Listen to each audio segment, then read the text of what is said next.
성도 여러분 안녕하십니까? 복음과 율법의 윤주만 목사입니다.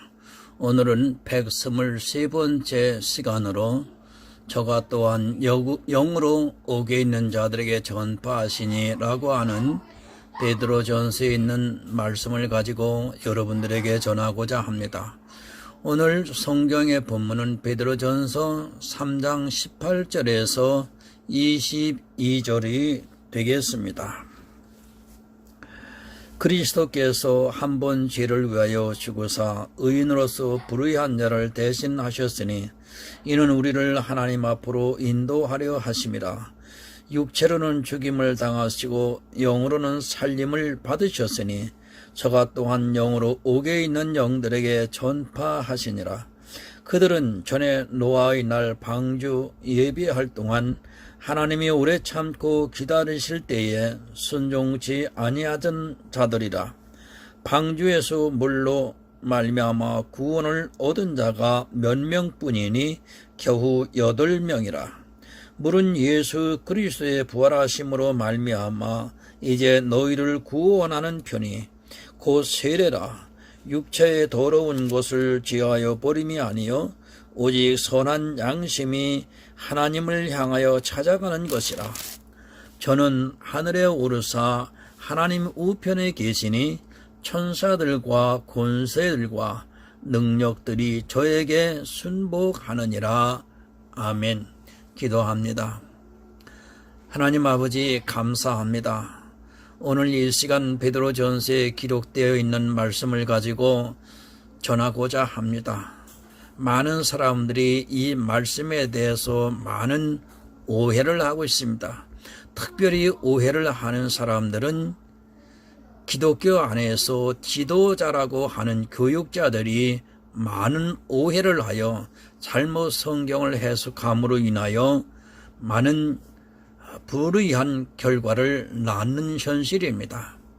하나님 오늘 성령께서 함께 해 주셔서 이 옥의 영들이 무엇인지를 바로 깨달아 알 수 있는 지혜로운 시간 될 수 있도록 함께 하여 주시옵소서.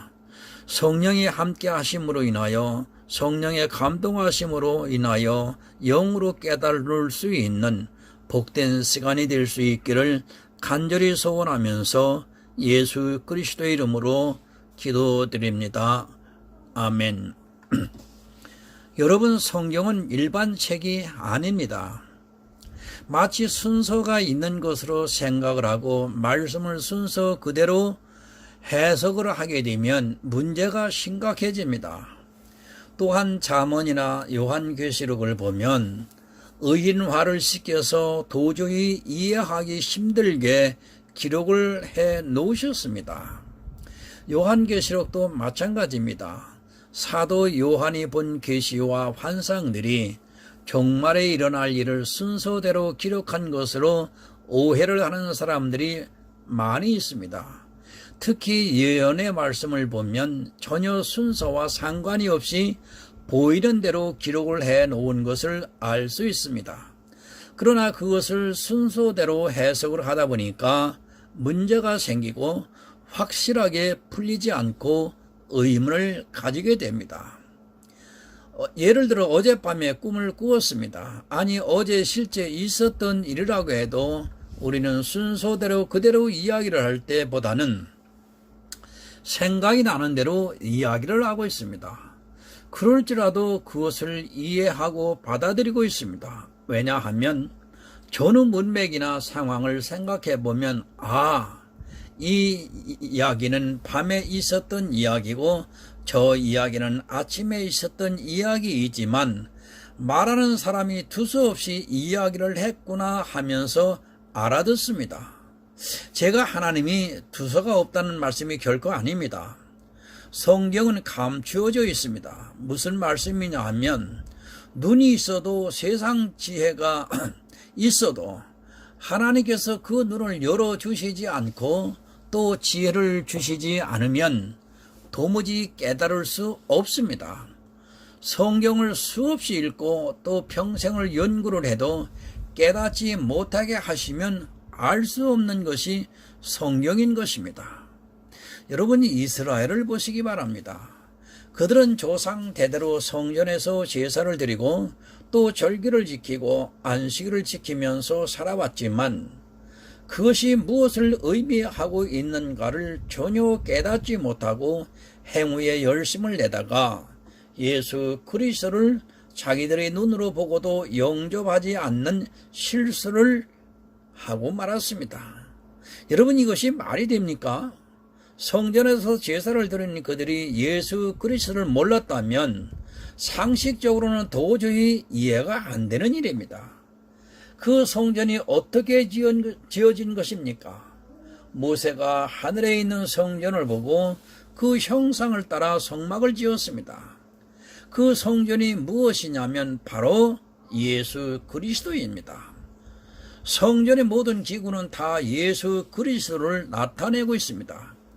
그러나 조상 대대로 제사를 드리는 그들이 성전에서 예수 그리스도를 발견하지 못하고 그저 자기들의 행으로 제사를 드리는 데만 열심을 했던 것을 볼 수 있습니다. 제사를 드리고 또 절기를 지키고 하는 모든 것이 예수 그리스도의 구속을 나타내고 있었지만 수천 년이 넘게 그 일을 하면서도 그들은 예수를 몰랐습니다. 마찬가지입니다. 구약을 보는 이스라엘이 그랬듯이 지금 이 시대도 신약을 보면서도 또 그들과 같이 문자에 매여 제사를 드리는 것과 같이 행위에 빠져 있는 것을 볼 수 있습니다. 성경을 해석하면 예수 그리스도가 나와야 정답입니다. 구약도 그렇고 신약도 마찬가지로 예수가 나오지 않으면 그는 성경을 잘못 해석한 것입니다. 예수가 나오도록 노력을 해야 합니다. 저는 성경을 해석하는 데 있어 이것을 기준으로 삼고 있습니다. 그것이 문자적 해석이냐, 영적인 해석이냐, 은유적 해석이냐, 비유적 해석이냐 할 것 없이 어느 해석을 취하더라도 예수가 나온다면 최소한 실수는 하지 않을 수 있습니다. 여러분, 말씀드리 있습니다. 사실은 어려운 것이 아니라 예수를 보려고 하는 마음이 없기 때문에 해석이 어려운 것입니다. 내 마음이 성령의 감동을 받고 있다면 도저히 이해가 안 되는 말씀이라도 예수를 통해 그 말씀을 해석하려고 하면 성령께서 쉽게 깨닫게 해 주시는 것을 볼 수 있습니다. 여러분, 성경을 왜 봅니까? 요한복음 5장 39절을 보겠습니다. 답이 있습니다. 너희가 성경에서 영생을 얻는 줄 생각하고 성경을 상고하거니와 이 성경이 곧 내게 대하여 증거하는 것이로다. 아멘. 성경을 보는 분명한 목적입니다. 만약 이 외의 성경을 보는 또 다른 목적이 있다면 그는 성경을 차라리 안 보는 것이 나을 것이라고 저는 믿고 있습니다. 우리가 성경을 보는 이유는 영생을 얻기 위해서이며 이 성경에서 예수 그리스도를 발견하기 위해서 보는 것입니다. 그런데 목적을 모르고 성경을 보는 사람들이 참 많이 있습니다. 자기가 왜 성경을 보아야 하는지도 모르고 또 성경을 보면서 예수를 찾으려고 하지도 않고 있습니다. 이것을 모르기 때문에 성경이 이해가 안 되고 때로는 모르면서도 그냥 넘어가는 것을 볼 수 있습니다. 그리고 성경이 어렵다고 말합니다. 여러분, 성경이 어렵습니까? 만약 어렵다면 그것은 하나님의 뜻과는 다릅니다. 하나님은 스스로 나는 고아와 과부의 아버지라고 말씀을 하시는데 배우지 못하고 무식한 고아나 과부가 읽어서 그 안에서 예수를 발견할 수 없다면 하나님은 스스로 거짓말을 하시는 분이 됩니다. 여러분, 성경 쉽습니다. 다만 생각하는 방향이 어디로 가고 있느냐에 따라서 도무지 깨달을 수 없는 어려운 말씀이 될 수도 있고 아주 쉬운 말씀이 될 수도 있습니다. 그래서 하나님께서는 야고보서를 통해 지혜를 구하라고 말씀을 하고 있습니다. 구하는 자에게는 꾸짖지 아니하시고 후히 주시겠다고 말씀을 하십니다. 이 지혜는 바로 예수 그리스도입니다. 우리가 지혜를 얻지 못하는 것은 지혜가 어려워서도 아니고 다만 사람들이 지혜를 구하기보다는 자기 정욕적인 것을 구하느라 지혜를 구하고 있지 않기 때문입니다. 교회에서 기도를 들어보면 거의 대부분이 정욕적인 것을 구하고 있지 지혜를 구하는 것을 볼 수 없습니다. 여러분, 성경 본문 18절을 보겠습니다. 그리스도께서도 한 번 죄를 위하여 죽으사 의인으로서 불의한 자를 대신하셨으니 이는 우리를 하나님 앞으로 인도하려 하심이라. 육체로는 죽임을 당하시고 영으로는 살리심을 받으셨으니. 아멘. 예수 그리스도께서 한 번 죄를 위하여 죽으셨습니다. 그러나 이 한 번 죽은 것을 믿지를 못하는 사람들이 너무 많이 있고 이 죽음을 믿음으로 받아들이지를 못하고 있습니다. 한 번 죽었다는 그 말씀은 한 번 제물이 되어 이 세상 모든 사람의 죄를 속죄했다는 말씀입니다.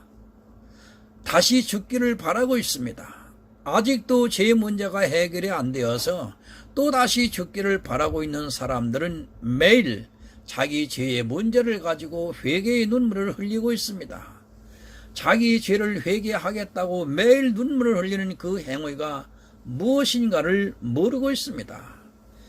예수님께서 한 번 죄를 위하여 죽으신 것을 믿지 않겠다는 기도라는 것을 모르고 마치 그렇게 해야 하는 것으로 오해를 하고 있습니다. 의인으로서 불의한 자를 대신해 주셨습니다. 죄인이 죄인을 용서할 수 있습니까? 이 세상에서는 가능하겠지만 영적으로는 불가능한 일인 것입니다. 모두가 죽어야 하는 죄인이 다른 죄인을 용서하고 그 죄인을 대신할 수 있다는 것은 있을 수 없는 일입니다. 의인이 죄인을 대신해 주시는 것을 가르쳐 주기 위해서 구약의 제사 때 흠없는 어린 양을 속죄의 제물로 번제단에 드렸습니다. 이 번제단은 바로 예수 그리스도의 십자가를 가르쳐 주는 것이었지만 이스라엘은 예수를 몰랐습니다. 대신이라는 말씀은 너무도 은혜로운 말씀인 것입니다. 내가 빚을 졌습니다. 그래서 언젠가는 그 빚을 갚아야 합니다. 그 빚을 갚지 못하면 체주의 종이 되는 것입니다.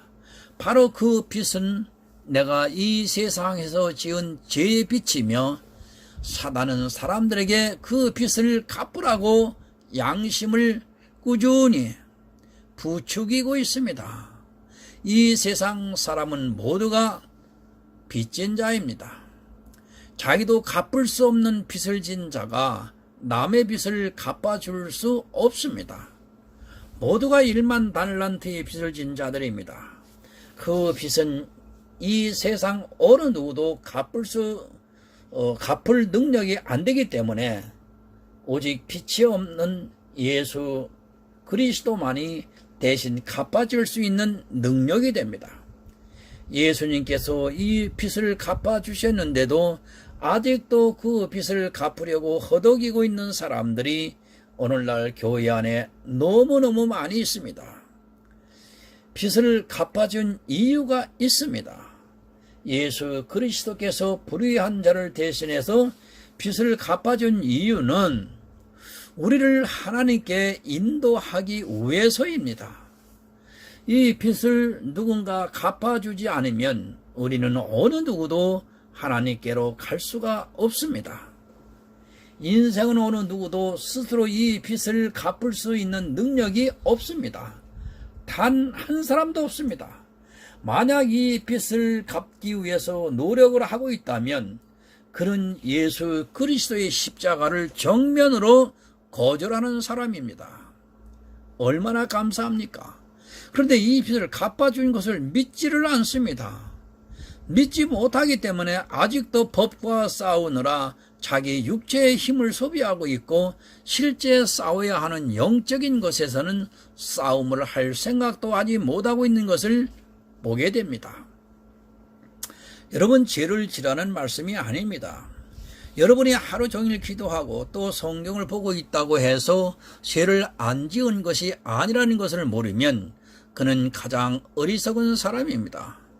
그럼에도 사람들은 이렇게 하는 자기의 행위를 보면서 마치 죄를 안 지은 것으로 생각을 하고 있습니다. 그런 생각이 예수 그리스도의 십자가를 거절하는 사단의 계략이라는 것을 모르고 있습니다. 예수님은 우리와 똑같은 육체를 가지고 이 세상에 오셨습니다. 그 육체로 십자가에서 한 제물이 되어 이 세상 모든 죄를 대속하시고 영으로는 하나님의 능력으로 살리심을 받으셨습니다. 이렇게 사신 예수 그리스도를 믿음으로 우리 또한 영으로 살 수 있다는 것을 가르쳐주는 아주 귀한 뜻입니다. 예수와 나는 한 몸입니다. 예수가 육체로 죽음을 당하시고 영으로는 살리심을 받았다면 나도 역시 하나님의 능력으로 영으로 살리심을 받는다는 귀한 말씀입니다. 비록 육체는 쇠하여 죽지만 우리 영혼은 예수 그리스도 안에 있는 성도는 살리심을 받게 해 주시겠다는 말씀입니다. 여러분, 아담과 하와는 한 몸입니다. 우리 예수 그리스도 안에서 예수는 아담이 되고 성도는 하와가 되어 한 몸이라는 것을 믿어야 합니다. 그런 성도만이 영으로는 살림을 받을 수 있는 하나님의 능력이 임하게 될 줄 믿습니다. 본문 19절을 보겠습니다. 저가 또한 영으로 옥에 있는 영들에게 전파하시니라. 참으로 난해한 말씀입니다. 이 말씀을 잘못 해석함으로 인하여 많은 지도자들이 범죄를 당하고 있습니다. 마치 언뜻 보기에는 예수 그리스도께서 십자가에 죽으신 후에 영으로 살아나셔서 옥에 가셔서, 다시 말하면 지옥에 가셔서 그곳에 있는 영들에게 복음을 전파한 것으로 생각이 됩니다. 만약 그랬다면 여러분, 이것은 정말 심각한 문제가 됩니다. 죽음 후에도 구원이 있습니까? 사람의 육체가 죽은 후에 구원이 있다고 하면 그것은 성경 자체를 정면으로 부정하는 것입니다. 있을 수도 없는 일이고, 그런 일이 있다면 우리가 애써 지금 예수를 믿을 필요도 없을 것입니다. 우리가 천국에 가느냐 못 가느냐 하는 문제는 우리 육체의 생명이 있는 때에 정해지는 것입니다. 그런데 이상한 기독교 안에 다른 종교가 죽은 후에도 구원을 받을 수 있다고, 자손들의 기도로 인하여 구원을 받을 수 있다고 참으로 엉터리 같은 복음을 전하는 것을 바라보면서 참으로 그들이 불쌍하기가 그지없음을 느낄 때가 너무도 많습니다. 예수님께서는 나사로의 비유에서도 가르쳐 주셨습니다. 부자가 죽어 음부에 가 있는데 그가 자기 형제들에게 나사로를 보내서 그 형제들이 자기 있는 곳에 오지 않게 해달라고 아브라함에게 부탁을 하는 것을 볼 수 있습니다. 자기 있는 곳을 알고 있다면 그는 거기서 벌써 회개를 하고 천국으로 갔을 수 있을 것입니다. 굳이 자기 형제들에게 나사로를 보낼 필요가 없습니다.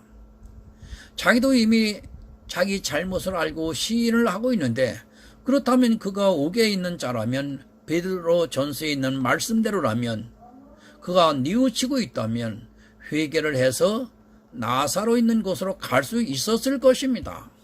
그러나 그것이 불가능하다는 것을 이미 예수님께서는 분명히 가르쳐 주셨습니다. 여러분, 이것은 불가능한 일입니다. 성경 어디에서도 한 번 죽은 자들이 옥에서 다시 회개를 해서 천국으로 갈 수 있다고 말씀한 곳이 한 곳도 없습니다. 우리 육체의 생명이 있을 때 천국으로 가느냐 아니면 지옥으로 가냐 결정이 되고, 예수를 믿은 사람은 천국으로 믿지 않은 사람은 지옥으로 갑니다. 그렇게 결정이 된 사람은 어떠한 경우에도 다시 회개를 할 수 있는 기회가 주어지지 않습니다. 참고로 공동번역을 보겠습니다. 이리하여 그리스도께서는 갇혀있는 영혼들에게도 가셔서 기쁜 소식을 선포하셨습니다. 여러분, 조금 쉽게 번역이 된 것 같습니다. 개역성경에서 번역을 한 옥이라고 하는 것은 우리가 생각하는 지옥이 아니라 갇혀 있다는 뜻으로 번역이 되어 있습니다. 누구에게 갇혀 있는 것입니까? 바로 사단에게 갇혀 있는 영들에게 가셔서 기쁜 소식을 선포하셨다고 말씀을 하고 있습니다. 지옥이 아닙니다. 여러분이 알아야 하는 것은 이 지구는 하나의 옥입니다. 물론 과학이 발달을 해서 지금은 저 우주로 우주인들이 나갔다 들어오고 하고 있습니다. 그럴지라도 이 지구에서 벗어나서 영원히 우주로 가서 살 수 있는 사람은 아직 없습니다. 아니, 앞으로도 없을 것이라고 생각합니다. 물론 어떤 캡슐을 만든다면 가능할 수도 있을 것입니다. 이 지구는 그렇게 갇혀있는 옥과 같은 곳입니다. 사단에게 모든 사람이 갇혀 있다는 것을 바로 알아야 합니다.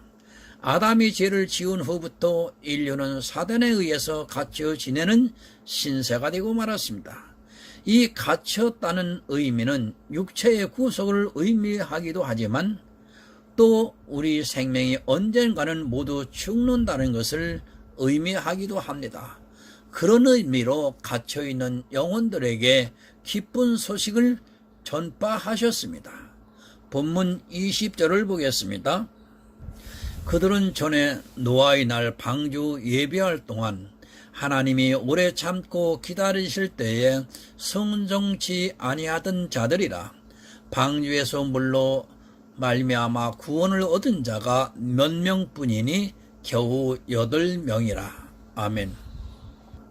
누구에게 복음을 전파하셨습니까? 그들은 전에 노아의 날 방주 예비할 동안 하나님이 오래 참고 기다리실 때 순종치 아니하던 자들이라고 분명히 말씀을 하고 있습니다. 노아의 홍수 때 예수 그리스도께서 복음을 전파하셨다는 말씀입니다. 좀 이해가 안 될 수도 있습니다. 예수 그리스도의 십자가와 노아의 방주는 수천 년의 시간 차이가 있습니다. 예수님은 수천 년 후에 오셔서 십자가를 지셨는데 어떻게 노아의 홍수 때 기쁜 소식을 전파할 수 있느냐는 것입니다. 여러분, 성경을 시간적으로 보면 오해를 하게 됩니다. 예수님은 언제부터 계시던 분입니까? 이 세상 창조 전부터 하나님과 함께 계셨고 말씀으로 이 세상을 창조하신 분입니다. 물론 말씀이 육신이 되어 이 세상에 오신 것은 지금부터 2000년 전입니다. 그러나 분명한 것은 예수님께서는 창세전부터 하나님과 함께 계셨다는 것입니다. 요한복음 8장 39절에서 40절을 보겠습니다. 대답하여 가로되 우리 아버지는 아브라함이라 하니 예수께서 가라사대 너희가 아브라함의 자손이면 아브라함의 행사를 할 것이오늘 지금 하나님께 들은 진리를 너희에게 말한 사람인 나를 죽이려 하는도다. 아브라함은 이렇게 하지 아니하였느니라. 아멘. 여러분, 아브라함은 예수 그리스도를 믿었다는 말씀입니다. 아브라함하고 예수님하고는 너무 오랜 시간차가 납니다. 그러나 예수님께서 이스라엘에게 아브라함을 함은 너희와 같이 나를 거절하지 않았다고 말씀을 하고 있습니다. 실제 아브라함은 전쟁에서 승리를 하고 돌아오는 길에 멜기세덱을 만나 축복을 받았습니다. 그 멜기세덱에 관하여는 히브리에서 우리에게 잘 가르쳐주고 있습니다. 아브라함은 예수 그리스도를 영접했습니다.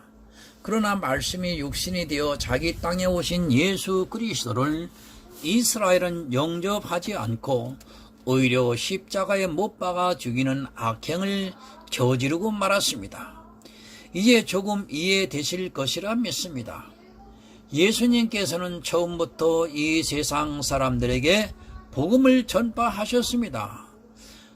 사단에게 갇혀있는 영혼들에게 복음을 전파하셨습니다. 그러나 믿지를 않았습니다. 어느 때를 막론하고 예수를 믿는 사람보다 믿지 않는 사람들이 다수를 이루고 있었습니다. 노아의 홍수 때는 추정적으로 수십억 명이 있었는데 겨우 8명만이 구원을 받았다는 말씀입니다.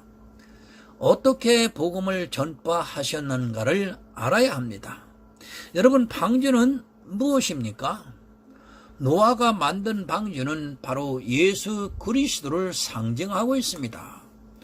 노아를 통해 복음의 기쁜 소식을 전파했지만 그 당시 수많은 사람들은 이 복음을 들으려 하지 않았고 방주로 들어가는 것을 싫어하다가 결국 물로 심판을 받고 말았습니다. 여러분, 방주는 예수 그리스도입니다.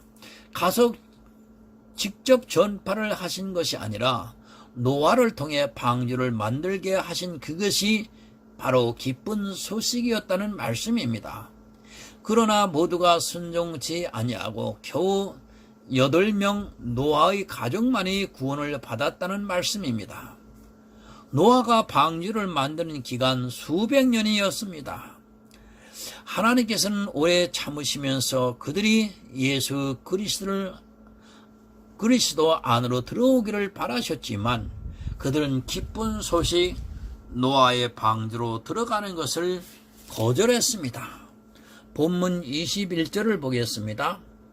물은 예수 그리스도의 부활하심으로 말미암아 이제 너희를 구원하는 편이 곧 세례라.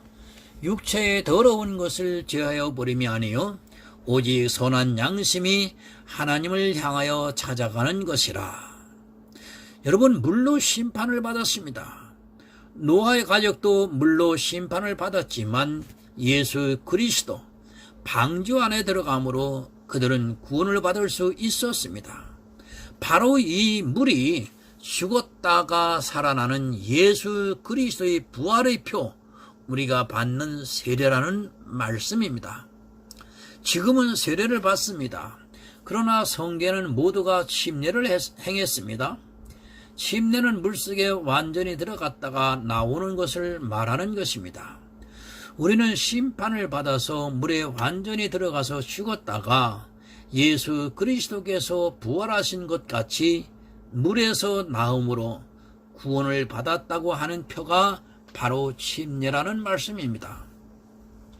노아의 가족은 바로 이 침례를 받았다는 말씀입니다. 이 세상은 모두가 하나님의 심판을 받아 물로 죽임을 당했지만 방주 안에 있던 예수 그리스도 안에 있던 노아의 가족은 물로 침례를 받은 것 같이 예수 그리스도께서 부활하신 것 같이 구원을 받았다는 말씀입니다. 우리가 받고 있는 침례가 바로 이 표라는 말씀입니다. 침례냐 세례냐 하는 것은 이미 여러 곳에 제가 말씀을 드렸기 때문에 굳이 여기서는 언급을 안 하겠습니다. 이 세례가 무엇이냐 하면 육체의 더러운 것을 버리는 것이 아니라 오직 선한 양심이 하나님을 찾아가는 것이라고 말씀을 하고 있습니다. 이미 세례를 받은 자는 더러운 것을 다시 버릴 필요가 없습니다. 이미 영혼의 구원을 받은 성도는 더럽히지 않다는 말씀입니다. 그런데 이 사실을 믿지 못하고 교회 안에서 육체의 더러운 것을 버리는 의식을 행하고 있습니다. 그들은 참 침례를 받지 못한 사람들이라 그러한 행위를 하면서 예수 그리스도의 십자가를 부정하고 있습니다. 우리는 세례를 받았습니다. 노아의 가족과 같이 예수 그리스도의 방주 안에 들어간 성도들입니다. 그런 성도는 육체의 더러운 것을 제하는 그런 싸움을 하는 것이 아니라 이제는 선한 양심이 하나님을 찾아가려고 성령의 감동하심을 받아 진리 가운데 행하는 것입니다. 이제 성도가 해야 하는 일이 무엇입니까?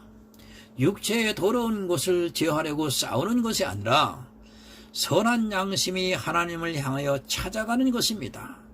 그러나 대부분의 사람들은 육체의 더러운 것을 제어하는 것에는 아주 열심을 내고 있으면서도 성경에서 하나님을 찾아 하나님을 향하여 나아가려고는 하지를 않습니다. 하나님을 찾아가려고 하기보다는 행위에 집착을 하고 있습니다. 성경을 보면서 내가 모르면 정말 이 말씀이 무엇을 의미하고 있는가를 알려고 하기보다는 그것을 사모하면서 성경을 놓지 못하기 때문에 자기들이 행하고 있는 신앙생활에 만족을 하고 있습니다. 하나님을 향해서 찾아가는 것은 내가 교회 안으로 들어가는 것이 아니라 내 영혼이 예수 그리스도 방주 안으로 들어가는 것입니다. 여러분, 교회는 방주가 결코 아닙니다. 교회는 이스라엘이 40년간 광야 생활을 했던 것이 교회입니다. 그런데 많은 사람들은 자기가 교회에 나왔다는 것으로 마치 그리스도의 방주 안에 들어간 것으로 오해를 하고 있으면 그 안에서 칭찬을 받으면 마치 천국에 들어간 것으로 대단히 착각을 하고 있습니다. 하나님을 향해 찾아가려면 어떻게 해야 합니까, 여러분? 예수 그리스도 방주 안에 들어가야 합니다. 성경에서 예수 그리스도를 찾아야 하나님을 찾아갈 수 있습니다. 예수 그리스도가 아니고는 어느 누구도 하나님께 나아갈 수 없습니다. 그럼에도 예수를 찾으려 하기보다는 그저 교회 안에서 하는 신앙생활에 만족을 하면서 자기들이 마치 구원을 받은 성도인 것처럼 행세를 하고 있습니다. 여러분, 믿으시기 바랍니다. 예수 그리스도를 정말 믿으시기 바랍니다. 그저 교회 안에서 믿는다고 하는 그런 것이 아니라 성경에서 예수를 찾을 수 있는 데까지 찾아야 내 안에 믿음이 생기는 것입니다. 예수를 찾지도 않고 예수에 대해서 잘 모르면서 믿는다고 하는 것은 자기 스스로 속고 있는 것입니다. 본문 22절을 보겠습니다.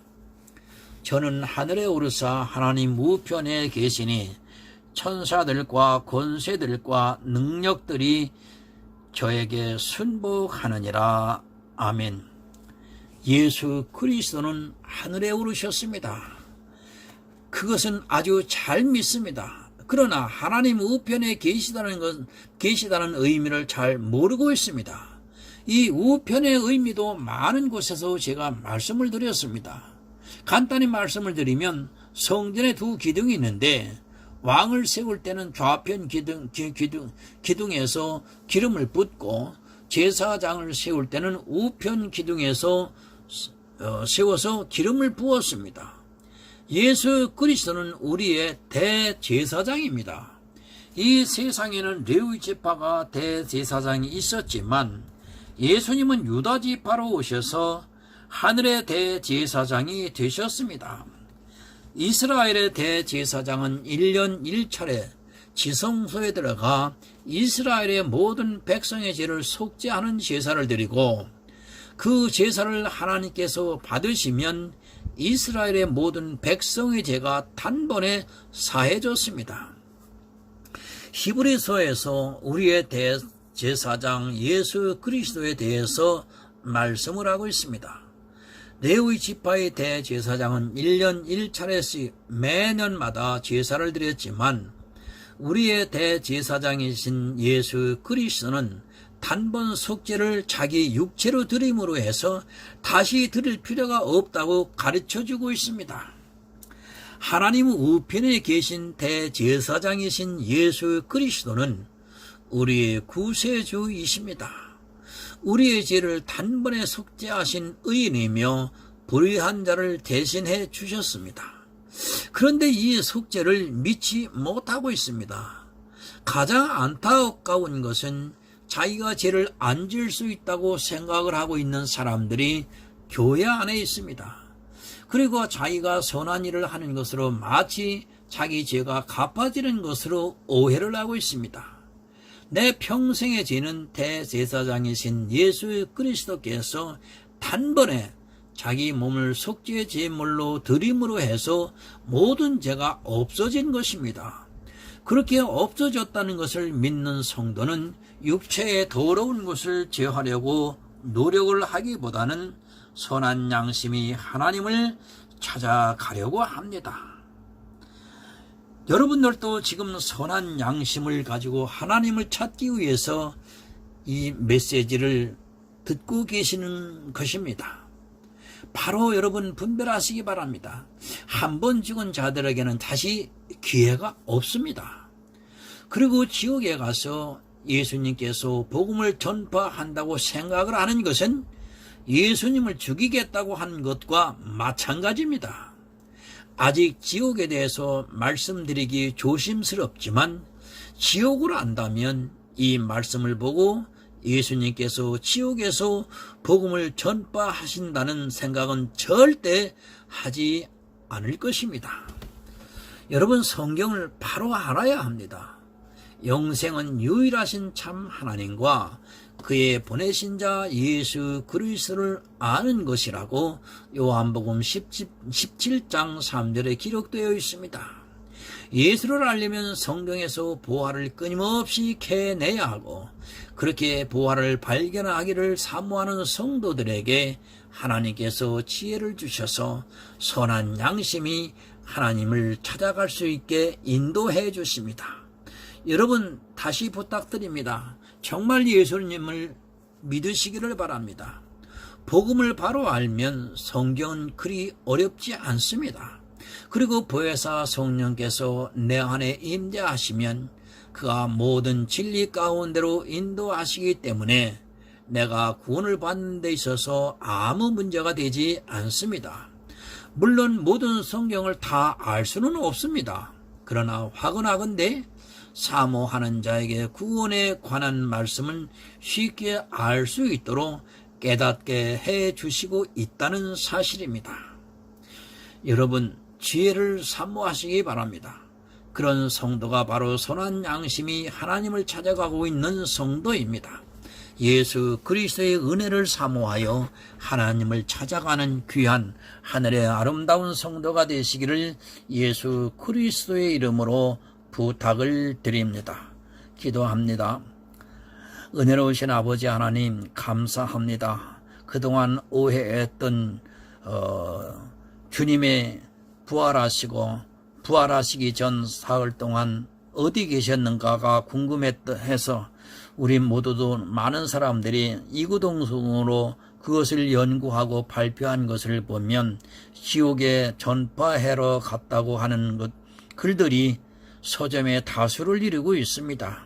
하나님, 이 얼마나 우매한 글들이 난무하고 있는지 참으로 안타까움을 금할 수 없습니다.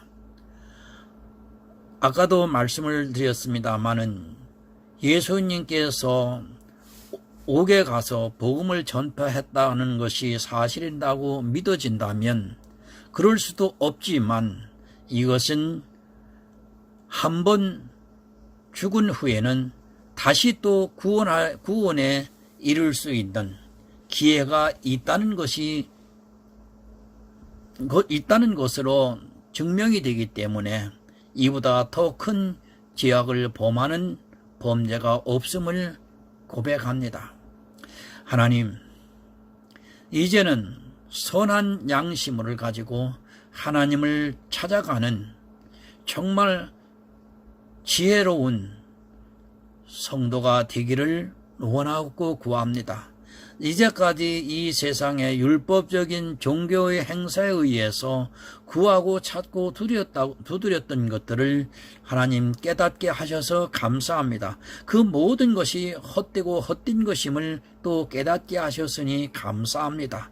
이제는 우리 영혼에 살아가는 영생에 대한 생명만을 하나님 앞에 구하는, 그리고 그 성경 말씀에서 영생을 찾을 수 있을 때까지 정말 매일 성령의 감동하심을 구하면서 말씀을 깨닫고 믿음에 자라가기를 간절히 소원하면서 예수 그리스도의 이름으로 기도드립니다.